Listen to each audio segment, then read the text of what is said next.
Hi friends, welcome to Jeno Jemika tasty சமையல். இன்றைக்கி நம்ம ரோட் சைடில் இருக்க மசாலா பூரி எப்படி செய்கிறது தான் பார்க்க போகிறோம்.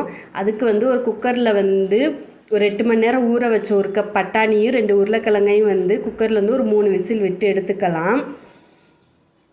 அடுத்து அடுப்பில் ஒரு கடாயில் ஒரு ஸ்பூன் எண்ணெய் ஆட் பண்ணிக்கோங்க. அதில் ஒரு 4 பல் பூண்டு ஆட் பண்ணிக்கலாம். அடுத்து ஒரு அரை துண்டு இஞ்சி ஆட் பண்ணிக்கோங்க. அடுத்து ஒரு பெரிய வெங்காயத்தை 1-2 கட் பண்ணி அதை இதில் ஆட் பண்ணிக்கலாம். காரத்துக்கு ஒரு பச்சை மிளகாய் ஆட் பண்ணிக்கோங்க. இந்த வெங்காயத்தை நல்லா வணக்கி விட்டுக்கலாம். இந்த வெங்காயம் ஒரு 2-3 நிமிஷம் நல்லா வணக்கி விட்டுக்கோங்க. பாருங்கள், வெங்காயம் ஓரளவு நல்லா வணங்கிருச்சு. இந்த அளவுக்கு வணங்கினதுக்கப்புறம் இதில் மீடியம் சைஸ் தக்காளியை 2 தக்காளியை கட் பண்ணி ஆட் பண்ணிக்கோங்க. ஆட் பண்ணிவிட்டு இந்த தக்காளி நல்லா வணங்கணும். வெங்காயம் தக்காளி எல்லாம் நல்லா ஒன்று கலந்து வணங்கி வரணும். அந்த அளவுக்கு நல்லா வணக்கி எடுத்துக்கலாம். சீக்கிரம் வணங்கணும்னா அதில் ஒரு 1/4 டீஸ்பூன் உப்பு ஆட் பண்ணிங்கன்னா சீக்கிரம் வணங்கி கொடுத்துரும். பாருங்கள், இந்த அளவுக்கு வணங்கினதுக்கப்புறம் இதை ஆற வச்சு மிக்ஸி ஜாரில் அரைச்சிக்கலாம். இப்போ ஆறிடுச்சு. மிக்ஸி ஜாரில் நம்ம ஆட் பண்ணியாச்சு. இப்போ இதில் இது கூடவே ஒரு கைப்பிடி கொத்தமல்லி இலை, ஒரு கைப்பிடி அளவு புதினா இலை ஆட் பண்ணிக்கோங்க.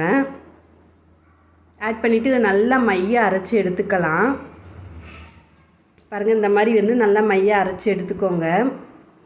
இப்போ அடுப்பில் ஒரு கடாயில் ஒரு 2 டேபிள் ஸ்பூன் எண்ணெய் ஆட் பண்ணிக்கோங்க. ஆட் பண்ணிவிட்டு நம்ம அரைச்சி வச்சுருக்க அந்த பேஸ்ட் இதில் ஆட் பண்ணிக்கலாம். வெங்காயம் தக்காளி கொத்தமல்லி புதினா பேஸ்ட் இதில் ஆட் பண்ணிவிட்டு ஒரு 2 நிமிஷம் எண்ணெயிலே நல்லா வணக்கி விட்டுக்கோங்க.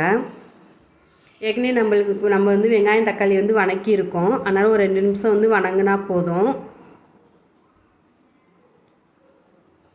ஒரு 2 நிமிஷம் வணக்கினதுக்கப்புறம் இப்போ இதில் நம்ம மசாலா பொருள்லாம் ஆட் பண்ணிக்கலாம். 1 ஸ்பூன் தனி மிளகாத்தூள், 1 ஸ்பூன் மல்லித்தூள், அரை ஸ்பூன் சீரகத்தூள், அரை டீஸ்பூன் சோம்புத்தூள், ஒரு 1/4 டீஸ்பூன் மிளகுத்தூள் ஆட் பண்ணிக்கோங்க. அடுத்து ஒரு அரை டீஸ்பூன் கரம் மசாலா தூள் ஆட் பண்ணிக்கலாம். இந்த கிரேவிக்கு தேவையான அளவு உப்பு ஆட் பண்ணிக்கோங்க. ஒரு 3/4 டீஸ்பூன் உப்பு ஆட் பண்ணிவிட்டு இப்போ எல்லாத்தையும் நல்லா கலந்து விட்டுக்கோங்க. நம்ம போட்டிருக்க மசாலா பச்சை வாசனை போகிற அளவுக்கு நல்லா கலந்து விட்டுக்கோங்க. ஒரு 2 நிமிஷம் நல்லா கலந்ததுக்கப்புறம் இப்போ இதில் நம்ம ஒரு 1/4 டீஸ்பூன் மஞ்சத்தூள் ஆட் பண்ணிக்கலாம். பாருங்கள், இப்போ நம்மளுக்கு மசாலா போட்டு பச்சை வாசனை எல்லாம் போயிருச்சு. இப்போ நம்ம இதில் வேக வச்சுருக்க உருளைக்கிழங்கு பட்டாணி இதில் ஆட் பண்ணிக்கலாம். ஆட் பண்ணுறதுக்கு முன்னாடி இதை நல்லா மசிச்சு எடுத்துக்கோங்க. 1-2 இந்த மாதிரி மசிச்சு எடுத்ததுக்கப்புறம் இப்போ அந்த இதை நம்ம மசாலாவில் ஆட் பண்ணிக்கலாம்.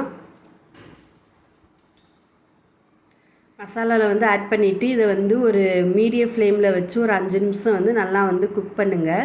அப்போ தான் நம்ம பட்டாணி அந்த மசாலா எல்லாம் ஒன்று கலந்து ஒரு கிரேவி பதத்துக்கு வரும். அப்படியே ஒரு 5 நிமிஷம் நல்லா கொதிக்க விட்டுக்கோங்க. மூடி ஒரு 5 நிமிஷம் மீடியம் ஃப்ளேம்லேயே வச்சு நல்லா கொதிக்க விட்டுக்கோங்க. பாருங்கள், நம்மளுக்கு மசாலா நல்லா கொதிச்சுக்கிட்டு இருக்குன்னு போட்டிருக்க மசாலாவோட பச்சை வாசனை நல்லா போயிடுச்சு. கிரேவி நல்லா திக்காயிருச்சு. இப்போ நம்ம இதில் கொத்தமல்லி இலையை தூவி அடுப்பை ஆஃப் பண்ணிக்கலாம். பாருங்கள், நம்மளுக்கு மசாலா பூரிக்கு தேவையான பொருள்லாம் ரெடி பண்ணி வச்சியாச்சு. பூரி, கார்ன்ஃப்ளெக்ஸு, பட்டாணி கிரேவி, ஒரு பெரிய வெங்காயத்தை பொடிப்பொடியாக கட் பண்ணி வச்சுருக்கேன், ஒரு கேரட்டை சீவி வச்சுருக்கேன், கொஞ்சோண்டு கொத்தமல்லி இலையை பொடிப்பொடியாக கட் பண்ணி வச்சுருக்கேன். இது எப்படி செய்கிறேன்னு பார்க்கலாம் வாங்க. ஒரு தட்டில் ஒரு 3 பானிபூரியை உடச்சி போட்டுக்கலாம். உங்களுக்கு எவ்வளோ வேணுமோ அந்த அளவுக்கு போட்டுக்கோங்க. இந்த மாதிரி க்ரஷ் பண்ணி போட்டதுக்கப்புறம் நம்ம ரெடி பண்ணி வச்சுருக்க பட்டாணி கிரேவியை ஆட் பண்ணிக்கோங்க ஒரு கரண்டி. அடுத்து இதில் நம்ம பொரிச்சு வச்சுருக்க கார்ன்ஃப்ளெக்ஸ் இதில் ஆட் பண்ணிக்கலாம். உங்களுக்கு எவ்வளோ வேணுமோ அதுக்கேற்ற மாதிரி நீங்கள் வந்து கூட குறைச்சோ வந்து ஆட் பண்ணிக்கோங்க. கார்ன்ஃப்ளேக்ஸ் ஆட் பண்ணிவிட்டு அதிலே ஒரு கரண்டி வந்து பட்டாணி கிரேவி வந்து ஆட் பண்ணிக்கலாம். அடுத்து இதுக்கு வந்து தேவையான அளவு வந்து கொஞ்சோண்டு வெங்காயம் வந்து ஆட் பண்ணிக்கோங்க. அடுத்து ஒரு ஸ்பூன் வந்து கேரட் வந்து ஆட் பண்ணிக்கலாம். ஆட் பண்ணிவிட்டு கொஞ்சோண்டு கொத்தமல்லி இலை வந்து ஆட் பண்ணிக்கோங்க.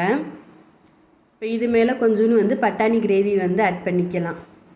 பாருங்கள், நம்மளுக்கு வந்து சுவையான சூடான ரோடு சைடு கிடைக்கிற மாதிரியே மசாலா பூரி வந்து நம்மளுக்கு வந்து ரெடி ஆகிருச்சு. இந்த மாதிரி ஹெல்த்தியாக வீட்டிலே வந்து குழந்தைகளுக்கு வந்து செஞ்சு கொடுங்க.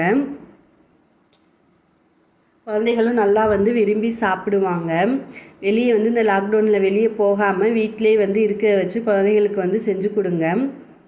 அப்படியே வந்து எங்கள் ஜெனோ ஜெமிகா டேஸ்டி சமையலை வந்து சப்ஸ்கிரைப் பண்ணிக்கோங்க. கூடவே உள்ள பெல் பட்டனை கிளிக் பண்ணிக்கோங்க. லைக் பண்ணுங்கள், ஷேர் பண்ணுங்கள், கமெண்ட் பண்ணுங்கள். தேங்க்யூ.